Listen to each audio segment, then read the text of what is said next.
Hey, what's going on, everybody? Welcome to another Monday night live stream with Honest Youth Pastor. Tonight, we have Nick with us. We'll have him introduce himself in a minute, but what we're going to be talking about in this particular video is sort of the changing tide of youth ministry. Youth ministry now, especially if you're in it, is entirely different than it was 5 years ago or 10 years ago, or if you've been in it for 20 years, you are a saint and you need a star. But it's definitely changed. So that's going to be our general discussion tonight. But before we get into it, Nick, do you want to kind of introduce yourself? Tell us about who you are, what you do, that sort of stuff. Yeah, my name is Nick Hartman. I've been in student ministry for just under 5 years now, and obviously grew up in student ministry. Actually grew up in a Southern Baptist church in Missouri, born and raised there. Big Kansas City sports fan, so we'll get that out of the way. And then right now I'm an associate pastor of students and discipleship at a mid-sized church in Middle Tennessee. So just north of Nashville, about 35 minutes. The church is Mount Carmel Baptist Church, and have been here for almost a year and a half in this context. And so have been across Missouri and moved down to Tennessee, and um, also a student at Gateway Seminary. So studying for my Master's of Divinity, and prayerfully after that going to pursue a doctorate at one of the Southern Baptist seminaries. So, yeah, excited to be on. Love Honest Youth Pastor. Love what you guys do, and uh, glad that we're able to connect and have this conversation. Cool. So your plate is clearly full then with studying and ministry and just life in general. Um, Yeah. so thank you for taking the time, the short hour today, which is very valuable, I'm sure, to jump on with us and talk about ministry. We appreciate that a lot. So let's start off, right? So you said you've been in this particular position for about a year or so, and it's specifically student ministry and discipleship, which I think that's a great combo in regards to kind of just the direction of helping students learn the scriptures, be discipled, and then become better Christ followers, more devoted Christ followers in the current culture. So let's all reminisce back to the days of DC Talk, right, and Winter Jam and all that. Oh Um, yeah. there are things that, like, we were talking about just really briefly before we hopped on, that like youth ministry 10 years ago is so much different than youth ministry now. I mean, you're talking cell phones, technology, social media, social topics, all of that. So in your position, right, what have you noticed some of the things different from maybe when we were all in youth group, with what maybe the subjects that you're having to deal with now when you're talking and trying to disciple students, that are maybe not different, but maybe more amplified, perhaps, that you're saying, like, right now in youth ministry, like, this is, I'm really zoning into this, and I'm finding that it's something they want to talk about, and it's super beneficial. Yeah, I mean, we're seeing a wide variety of different issues. I mean, oftentimes to a response to what we see in culture. So culturally, right now, identity confusion is a huge thing. You're dealing with a culture that's shoving information down the throats of these students, who um, is, whether it be like trying to tell them that their identity is not correct, whether it's who they're attracted to, things like that, or who they are, right? And so, in a culture that's telling you that you're confused, you're going to be confused. And so, our students are really struggling to kind of have a firm understanding in who they are. And also, when it comes to things like social media and comparison and all of that, that all roots back into who am I, and more importantly, in a Christian understanding, who am I in Christ? Where are my roots? Right? David talks about the rock, that God is, the foundation, the refuge, the strength. And so we're really trying to root students in their identity in Christ. So that's a big thing. Another big thing is students don't know what truth is, right? It's your truth, my truth. And I wouldn't even say postmodernism anymore, right? I would say that it's beyond that, in the sense that, you know what? We'll just kind of float, and But then in the reality, when they begin to see, oh wait, this is an answer, and this is an answer, and this is an answer, and they get caught in the constant circle of, the culture, washing machine or dryer. They're being flung around and flung around. They're like, wait, hold on, maybe there is something true. And so those identity, truth, anxiety, depression. I mean, all of those are interconnected in a lot of ways. Um, and all of it kind of roots back to who am I?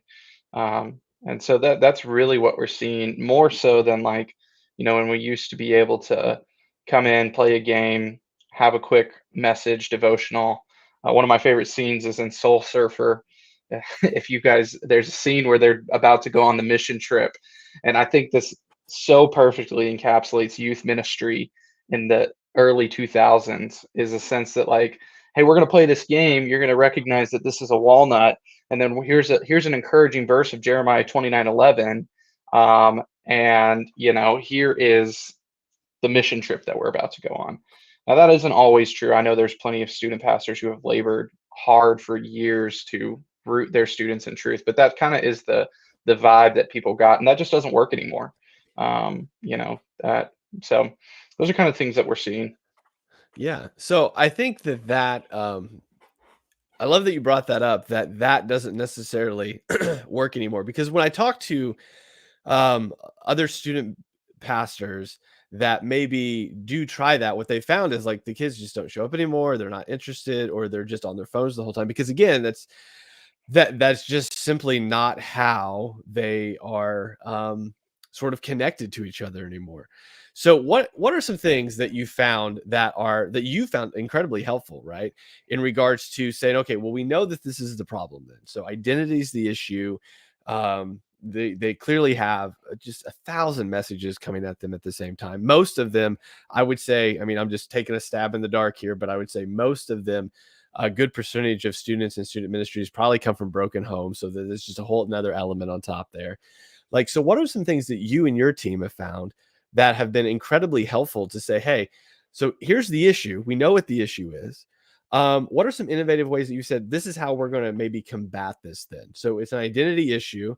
They have all these messages. This is what we're going to use that we found really useful, that maybe somebody that's watching this or rewatching this hasn't even thought of, that maybe they can use as well, that you found really helpful. Yeah. Man, I think the first thing is to remember that students can never have too much of the gospel. They can never be reminded enough of what Jesus has done for them. So everything we do is rooted not in the necessarily the explicit gospel, like every time's a gospel presentation, every time is an opportunity to but finding the gospel in the greater story, to knowing that gospel identity is found in that, right? So what does that mean? Well, Jesus came, he died. Um, he died for a reason, a purpose. His purpose to die was to take our sins, was to pay for that price, right? So we talk a lot about that. And then he rose again, and it was a glorious resurrection. And in that, he did the work that we couldn't do. And so as you explain the gospel, you find a way to explain it that your students latch onto, that is truthful, that is biblical, that is not just, 4 symbols, 5 symbols, 6 symbols, whatever, but it drives home the point of the whole scripture and the whole narrative of the Bible. Um, so we talk a lot about the grand narrative of scripture in our youth ministry: creation, fall, redemption, restoration. Some people may know that as biblical theology. But we talk about how you can find yourself inside that story, right? And your identity is inside that story. So we have them paint out their lives. Oh yeah, I grew up in the church. Oh, here's where my sin struggles were. But God has come and redeemed me, and I'm on the path towards restoration. So we have them do that. Or our series, we talked through that. We did a series on creativity, and we showed how different movies walk through that story, how the scope of scripture walks through that story, the scope of life walks through that story. So try to root them in something that is deeply biblical, but also understandable in the sense that, oh yeah, I can see myself in there, right? And then in that self-reflection, realize, oh, it's not about me because I'm a broken sinner, but it's about Jesus Christ who has come and rescued me. And in that redemption and restoration, you really find um, finding the students to find truth. And Michael, I like what you said about broken homes. I mean, that's a huge challenge, even in our community. You know, we're looking at, uh, we're grateful to have the students that we have, but over 2/3 of our student ministry comes from divorced families, and that's a really big challenge um, to try to talk through. Hey, this is not the way that God meant for it, but here's where redemption can happen. We have faithful parents who lead as well as they can, and we try to equip them as well as we can to do that. Um, but it's definitely hard when you see such a broken world, but we also have the answer. Mhm. Well, who would have thought the gospel would have been the innovative thing to connect identity, right? Um, well, and I like that because what in what you're doing there, right? You had a, I mean, you kind of walk them through the story of humanity while you're doing that, and in so doing, give someone inadvertent. I mean, for them it's inadvertent, but for you it's purposeful. But you're literally walking somebody that doesn't have an identity, that is searching everywhere to grasp onto something for an identity, and you show them how their identity is actually in Christ. Because I mean, the interesting thing as I talk to the students that I do talk to is that they're I'd be interested to pick Matt's brain, obviously with the younger kids, but also yours, Nick, with maybe the older teens. What I find is they are very hungry to find identity in something. They will connect Mhm. with any, I mean, they will find characters in television shows, in books, in movies. They'll mimic their friends. They are desperate to find out who they are. And some of that does come from not having a family to really learn from. Some of that does come from having like this really broken understanding of how family's supposed to work. But they're desperate to find that, and they're finding it in all the wrong places. When, like you said, God has just sort of laid that out. So I guess whichever one of you guys wants to go first, is that just me, or are you guys seeing that as well in sort of youth and children, that there's just this hunger for identity, and they're grabbing for it everywhere? Matt, I don't know what you're seeing in children, but definitely in students. I think as you move into that age group, you know, you see that the brain changes, the psychological changes that if you don't have something firm, and I think that's something that we've seen in the past, right? In the 80s and 90s and even into the 2000s, there was more of a firm sense of identity. Maybe it wasn't the right identity, but there was a firmness. There was something there that I could hold on to. But we've moved into this so confused and jambled world that's just like, just be whatever you want. And when you tell students that, when they're trying to figure out, because Erickson talks about identity formation or the 6 stages of life formation. This is some psychology if there's anybody who likes psych. I know my wife does. So but I've talked about this before too, and the things that I've written in is that it's identity and identification. This is the part of their life where they identify with who they are and who they are going to be. And so, like this whole stage, and that's also why you hear stories of 30s and people who get into their 30s who are like, I wish I never transitioned. Um, I wish I never did these things. Is because when you're thrown confusion and when you're fed something that looks like it's a real deal, but really it never fills the void, you're going to end up in a place where you you don't know who you are. And so, obviously this conversation is on youth ministry as a whole, but just as far as like, but also the hunger that students have for figuring out who they are is alive, and it's very well, and they will find it anywhere that they can. Mhm. And but they're also hungry to learn. I mean, I don't know. I haven't seen a generation before that is as hungry as they are to learn things. And they have all the knowledge at their hand, right? You could just go on Google and type in whatever they want, but they want to know. They want They want depth because they're giving so much shallowness. Um, and I think, that's what the book The Shallows talks about, how the internet is changing our brains. It's like you're skimming across the water when in reality, we've always tried to go deeper. So that's why Aristotelian philosophy and Plato and all of that has been so helpful in the past, is because you go deep and you're like, man, I can go deeper. But now we just skim. We skim and we're happy with skimming. Skimming doesn't fill us. Yeah. Matt, do you have anything to add before we go move through? Yeah, so I guess working with younger ages and children, suppose that I'm at a personal advantage but a functional disadvantage. The advantage being that in the kids that I work with, that they haven't really had um, the time to be developed through the exposure that they have. Like there very well may be serious abuse that's going on behind the scenes. There may very well be a very early exposure, but a lot of times, the kids with the age that I work with are like so activity focused and attention focused in the moment that I don't get to see the seeds that have been planted, or the things that have been the foundation that have been laid. Like I don't really get to see anything above the surface in the ages that I work with. And so a lot of times what I'm doing is trying to harness that activity centeredness and very brief attention grabbing to put them and to refocus them on the correct things. So that way, once they hit those ages when they begin to go through adolescence and they have all of these, chemical things going on in their body, that I've at least set them on the right path, and then can pass them on to like the middle school pastors, the high school pastors, and say, I've got to have my fun with them, and now you guys have to do the really hard work. And so I can say that openly. Like,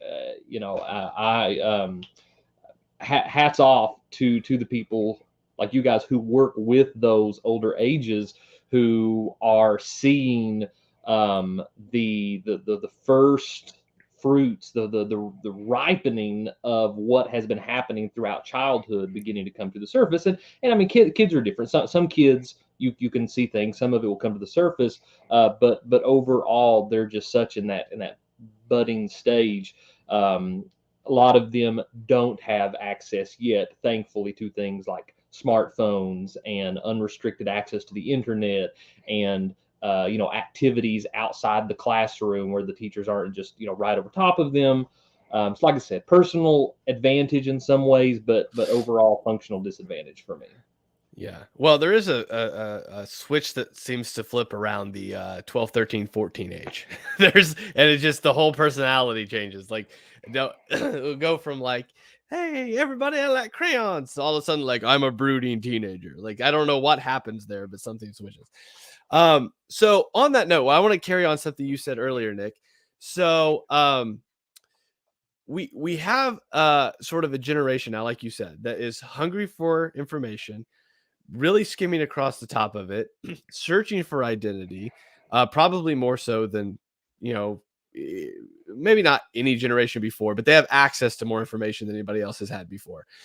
And most of the time, they are not looking for that necessarily in the church, right? So typically, old school youth ministry format, I'm going to hold like a concert, give you some pizza, maybe get some bouncy houses, some football, some basketball. You're going to invite a friend, you're going to come into the church. I would say by and large, that does not typically work anymore. There are so many more things out in the world that they can do that are better than that in regards to appeal and functionality. So And as youth, entertainment. yeah. So as far as youth ministry and youth pastors, what have maybe you done or you've seen people do well that say, look, like this model, it's broke. It is not going to work. We need to go out to them. What are some of the things that you guys are doing maybe to pursue the students in a way to say, like, we want to come alongside of you and be this voice that says, hey, there is identity and it is found in Jesus. Yeah, and one thing I want to make very clear, there's a difference between attractional youth ministry and youth ministry that's fun. In the Good sense difference. that attractional youth ministry, the purpose is to attract students with entertainment. It is to get people in the door, as many as you can.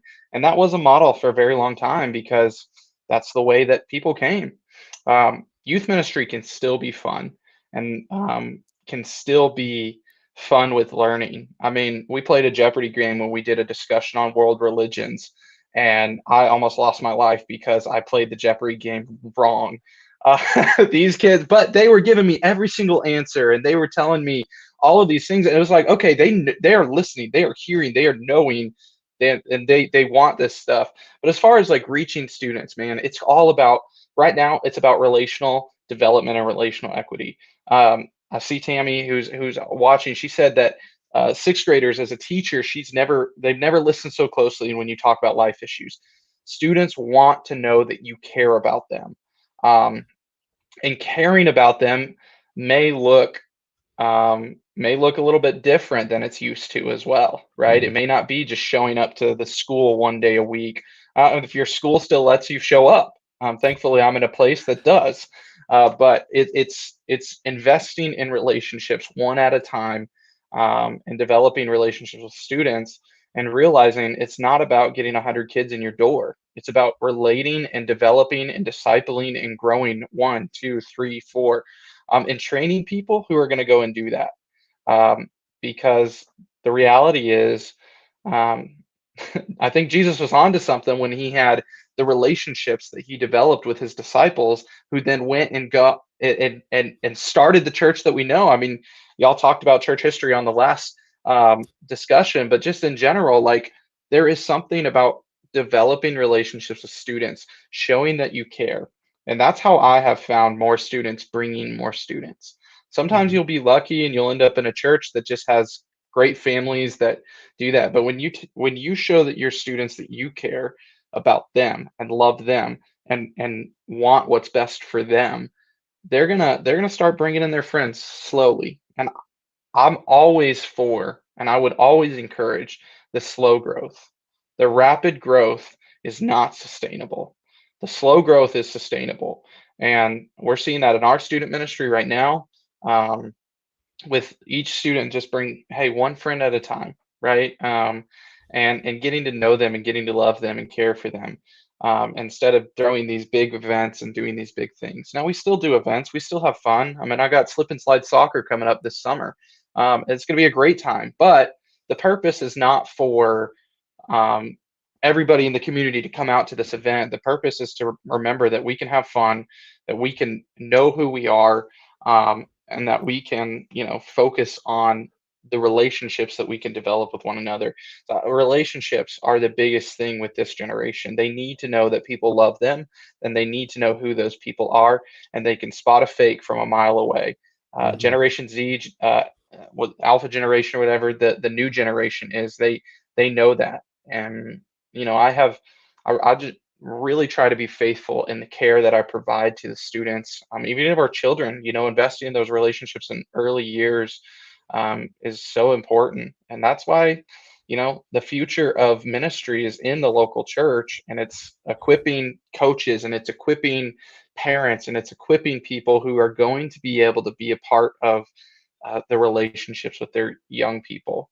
Um, the big rallies are probably going to still be around, but they're going to go home and they're going to go back to a local church, and they need to know that they have a pastor and leaders that care about them. So I think that is huge as we continue to lead Generation Z and Alpha generation that's coming up. So I want to tag on to something there because I think what you said there was incredibly helpful to people, and I want to kind of maybe pick your brain about how maybe you build, um, maybe volunteers, assistants, church members to come alongside you. Because I think what you said was very, very insightful and very helpful in regards to um, this relationship thing. As an individual, there is only so many deep relationships you can have with X amount of people. Youth ministry Yes. cannot be done with one youth pastor trying to take care. I mean, you're going to have a limit, and like you said, their students are going to be able to tell when you're stretched and you're not giving them, 100%, or, you're just kind of shoving them off to the side or something. So what you said there, I think, is incredibly important, not only just for student ministry, but just for discipleship in general. But let's zoom in on student ministry. What are the things that you have found that have been incredibly helpful? I've got a few, but I really want to pick your guys' brains that have helped you bring people within your congregation to really buy in, to be like, wow, this is a valuable thing to be a part of. This is what it means to be a part of this church, to come alongside, in this case, these students that maybe don't have good examples. They don't have somebody at home, and to come alongside and say, hey, like, I'm going to invest this time, not just this hour on this Wednesday, but I'm going to invest in this ministry. And by this ministry, I mean these kids. What are some of the things you found have been really helpful to sort of building that into your fellowship, your congregation? Matt, you want to start with children's ministry? Yeah, sure. So, like I said, the dynamics are really different. I guess I would say, as far as for me, what stimulates the relational solidification, or just building relationships, is specifically sort of with parents and children. So one of the things that I try to do is that I try to learn the kids' names as quickly as I can. I deal with a lot of kids, and a lot of times I don't really get to have one-on-one conversations with either the parents or the children. A lot of our volunteers and kids workers probably, they do, but I always try to, like, use the child's name in talking to them back and forth, speaking with their parents, trying to make a comment about the kids' personality or what they've done, or some kind of affirmation, both to the kids and to the parents, to at least let them know that, they're not just a number, they're not just an attendee, but they are a participant. And I try to, respect the kids to a certain extent, to where they then reciprocate the respect back to me. And also, specifically in their attention for kids, what I found is trying to minister to all of their senses in the formation, being visual, auditory, feeling, taste, touch, all of those things. So we try to incorporate various types of music in our worship.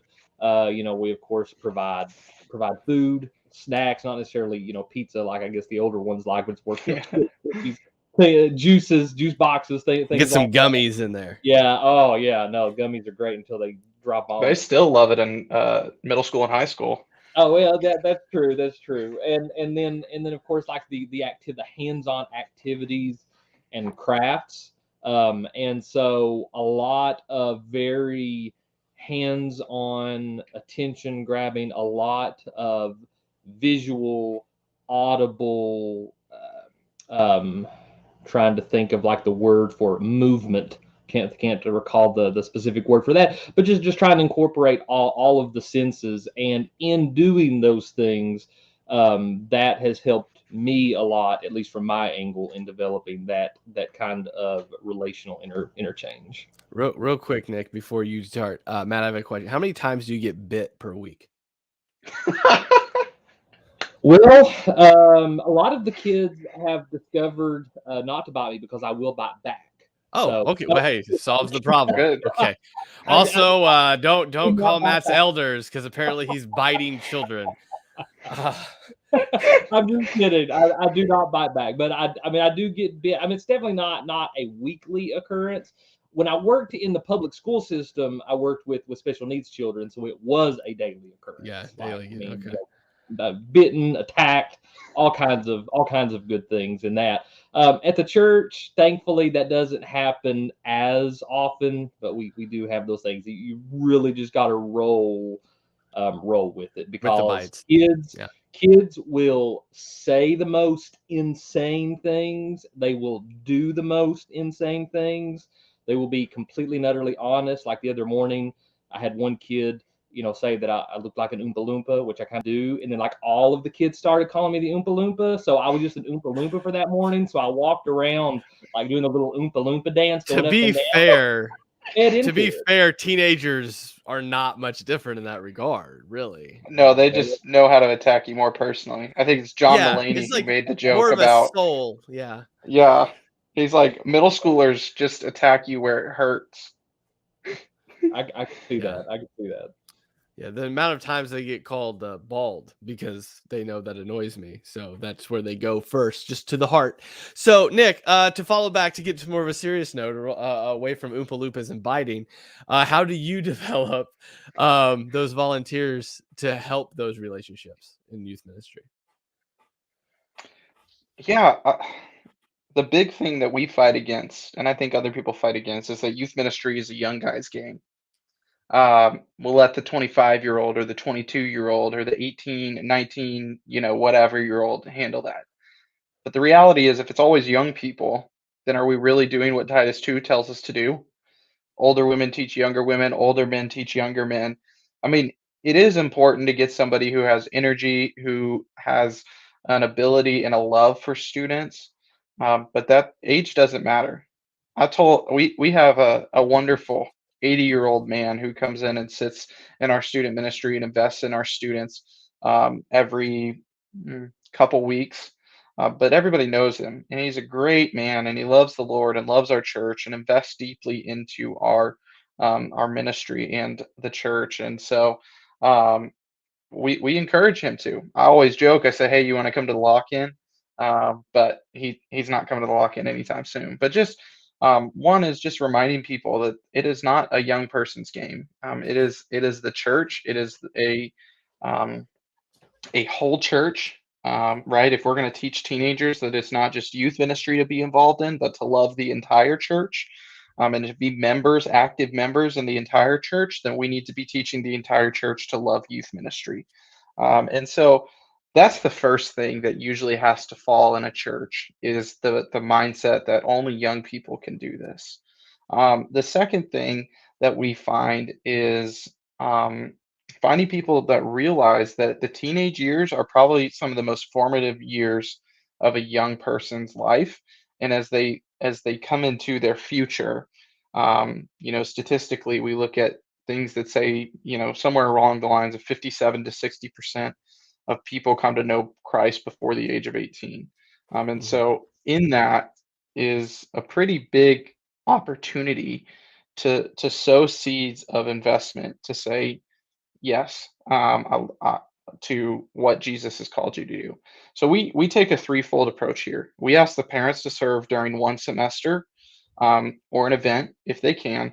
It doesn't always work. Sometimes parents will go through life things, or we'll have, hey, my son and I or my daughter and I aren't really connecting right now. I think it's a better space for them to be there by themselves or with other adults. So we ask our parents to serve first, whether it be at an event or whether it be at um, an entire semester. The second place we go is we look for people in our church who do have a heart and a passion for student ministry, and we tell them, hey, if you want to help young people, I'm going to help you, train you to love them, serve them, and care for them. And the way that we do our setup and the way that we're going towards more, maybe kind of more master class setup where I do large group and then somebody, they lead discussion. That seems to work pretty well. Um, for the topics that we get, it is kind of okay, let's pass this down and then you can ask the questions. Because we can't expect all of our leaders to be studying 10 hours a week. Mhm. They want to give time. The time Mhm. is going to be better given in investing in the people that are there. And the third approach, we challenge our students to, as we sow into you, sow into your friends, right? That this is, you might be here, you might be the student that's been here since you were 5 years old. Great. Let's use that to show how much this church loves you and you show how much you can love others. So we really try to do as much replicating as we can when it comes to our ministry. So parents, adults, reminding them that this isn't just a young person's game, and finding those people that you can challenge to step into the space with you and lock arms with you. And I will say it is a challenge, particularly because Mhm. I think adults don't know how to relate to young people today because they feel like it's gone so quickly. And I do think there's some advantages for someone like me who is old enough to know millennials, but young enough to be considered Gen Z. So depending on where you're at in the years of 1995 to 1999 is kind of that gray area. But so that is an advantage, but it's not like there's a disadvantage for those is if we can help young people relate. So those are some things that we do and that we focus on, and reminding your students that they are active members of the church and finding ways to do that, whether that being a membership class, whether that going in front of the elder team, however your church does membership, make students a part of that process. Because if they can take ownership, yeah. So No, no, I like that because sorry, I had to step away for a second. Nobody, no, the you're person good. knocked on the, they didn't know that I'm on this super duper fancy podcast. So, but no, I love what you said there in regard. I mean, it's a way to get everybody involved in regards to saying like, because there is a hesitancy. I think if you talk to any parents, any older people, grandparents in the congregation, there is there's a hesitancy from a lot of them to get involved because of what you said. They're like, I heard about a TikToky thing. It's something about the internet, and they're on their phone all the time, and I don't know. Like that's all they know, and it's scary for them. And on the same regard, they know how they interact with students at home, and that's basically non-existent in most cases too. So they're just like, I don't know how to do this thing. So with youth ministries, sort of like what you were talking about, kind of being the go-between of being like the encourager of you can do this, you're needed, this is how you can plug in. And then from the other side, like the really, I think the very important thing you noted there was encouraging the students like you're a part of this. This isn't some separate little church. This isn't something that you're just doing for 4 years. Like you are a part of this body. And that's only helped along, I think, when you have like the older generation coming down. Like it's not, if you don't have it like that, there is this very like very, even if it's not named, it's just this we don't speak about the fact that there's like a little church and a big church, and you'll never probably cross that line because you don't know those people, and it's a whole different church for you. But blending that and having them come together, I think, like what you noted, you're a member here, you guys need to serve here, like there's this interconnectedness is so important in retaining those students and showing them like they are a part of this bigger body, and helping the older generation, like you said, like participate, like these, like if you want them to stay and care, you have to show that you care. You have Yeah, to be there. And I love what you said about Titus 2. Like that, if a church isn't doing that, like what are you doing? There has to be this. We've talked about these kids coming from broken homes looking for identity. There have been stories that I could tell you of youth ministry of where there have been these people that you would have never imagined being a volunteer, but they see a kid's life changed and they're in it, man. Like they're just like yep, that can happen, and then they are a ride or die volunteer for you. And you're like, I wouldn't have ever picked you. Like I would have never even thought to ask you. But they see Christ transform a student's life and they're like, let's go. Like if I can be that grandpa that they don't have, or if I can be that adult that they can look up, like I want to do that. And those are, and again, I don't want to make it like to be a fairy tale. That is not a typical situation, unfortunately. But if you can foster that and provide it like soil for that sort of thing to grow in, it's an amazing thing to see. Like there's students, I've been alive long enough in ministry long enough that there are now kids that I've married, like that used to be in my youth ministry that I've now performed their weddings. And to see some of these students that you're like like you spent nights praying over, like, dear God, just if you could just give me a little hope, like anything you got. Like I don't, there's just a spark. And then now, 10 years later, because not because of even me, but because there was another adult that like that, because I mean, when I got in youth ministry, I was a kid too. So like just to see an older adult, like they're going, hey, Scott was there and he really like made an impact. And these students that you would have never thought that would have come to Christ, that little seed was planted by somebody that you were like, I'm glad you're volunteering. I don't know why you're here, but I'm glad you're here. And just to see the full fruition of that work out, like you said, like this, that integration is so key. So And awesome. I would also say you have to remind them why they're there and that they're valued, the adults, Yeah. right? You have to remind them. You have to say, if they come to you and they're like, man, I don't see myself in youth ministry anymore. And sometimes the Lord does call to different ministry areas in the church, and we respect that and we honor that and we equip that. We have a leader transitioning out of student ministry into some more parent ministry right now. And I'm grateful for his commitment to our church. And I'm so grateful for his commitment to our students. And this is a great time for him to do that. Um, but you have to remind them that they are needed, and they are valued, and that the students need them. And just to briefly kind of put a bow on what we've talked about there, um, there's multi-generational language that we've talked about as hey, a church is made up of multiple generations. That's great. Every church should have babies to people who are the saints of the faith, right? Your older people. Every church should have that. Um, you have intergenerational, which is the language, hey, the generations mix. Sometimes that's just doing a service project together, and that's great. One of the languages that I've really tried to catch on to is called cross generational, and the sense that we're reaching across generations, right? It's that two-way street. And that word cross generational just has so much more power than intergenerational that is just mixed and maybe a bingo night or a tech night or whatever you want to do.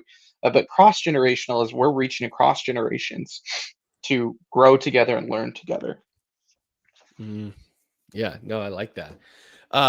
Matt, you got anything to throw in here before we start? I got a few last minute things. Yeah, I'll just say I know probably one of the most uh, popular volunteers as far as with the kids who they enjoy being around the most is actually someone who is a grandmother to a few of the kids who is in the children's ministries, and kids just continually flock to her, even though she's definitely, that's definitely one of those more cross generational gaps. It's not just a 20-year-old or a 30-year-old or even a 40-year-old person who's in this room ministering to these kids in this way. But she takes on the role of a spiritual grandmother to these kids in a variety of ways. And as you said, Michael, it's not all fairy tales and unicorns and butterflies, because even with this person, even though she's like the most prized among the kids, there's times when she's had to take breaks. There has been friction between her and other leaders, and so No, that doesn't happen. no, of course not. And then and then on top of that, like you guys said, with the volunteers, I'm sure that it's this way to a certain extent in middle school and high school volunteer capacities.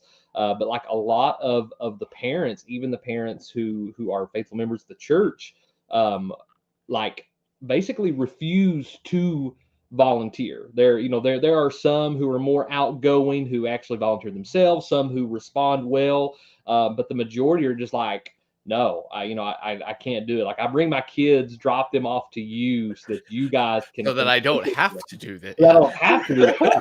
Like I mean, we have like a large percentage of the kids that we have are people who literally bring their kids and drop them off in the kids ministries and will like sit out in the parking lot and won't go in on Sunday mornings, won't go in on Wednesday evenings. And I mean, of course, we want them there. We want to try to transition and bridge that gap and bring them into the folds of the church. But I'm sure you guys know it is sometimes it can be a struggle as far as developing a rich volunteer base. And that may be something that I need to pray about and work on and educate myself and put myself into some type of a training program in how to, you know, I don't want to say incentivize, but um, just try to stimulate that in some way. So I don't know. Maybe if you guys can speak to that, that'll help me out a little bit, and anybody else who's watching, if we have time, it may be okay. Yeah. We have about 15 minutes. There's one thing that I found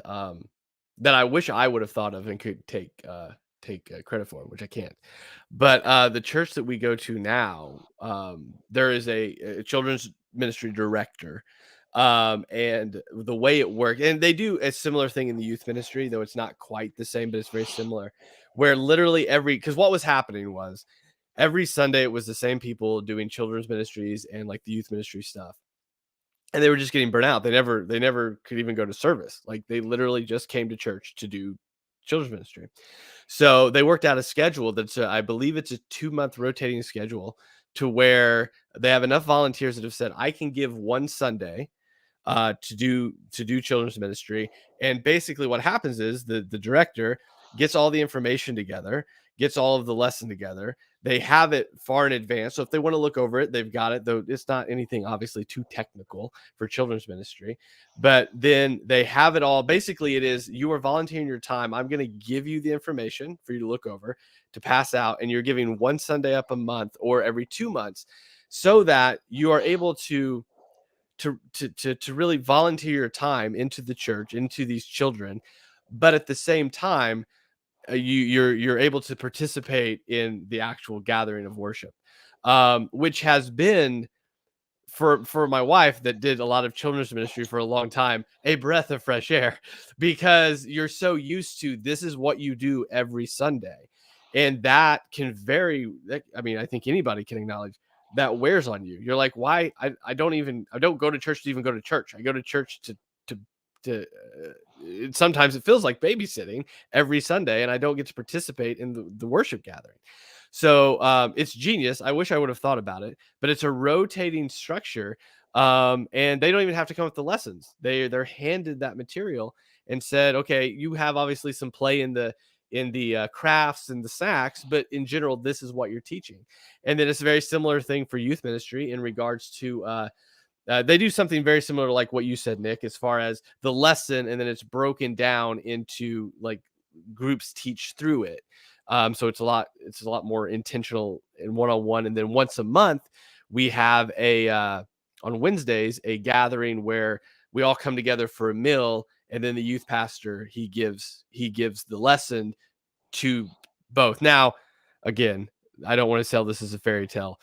Usually it's like the old people on one side and the youth on the, like it's a chore to get people to mix together. But the point is, it's this hopeful, intentional, like, it's not a duty as much as it is a want to do this. Like, we want to integrate, we want to be together. So Nick, do you have anything maybe to help Matt out here? And then we'll end this out real quick. Yeah, so we use language called off ramps, on ramps, where we talk about places that, so the language that has become a part of our dialogue is, how can we build in areas where people can step off without feeling bad and step on without being committed for the rest of their life, like the old Baptist way. But the focus is, okay, we want to build those in for them so they don't have to ask for them. So our children's director does a great job with that. In student ministry, like I said, it's more of a semester thing. It's harder with students to step on and off every week and gain that appreciation or that trust. So, we when we're talking to people that we're interviewing to be in volunteer, we're explaining, hey, here's how youth ministry works. We ask them, how long do you think a decent commitment would be for you? And then we evaluate that as we go through that. So each semester is, hey, how you feeling? Do you need some time off? Things like that.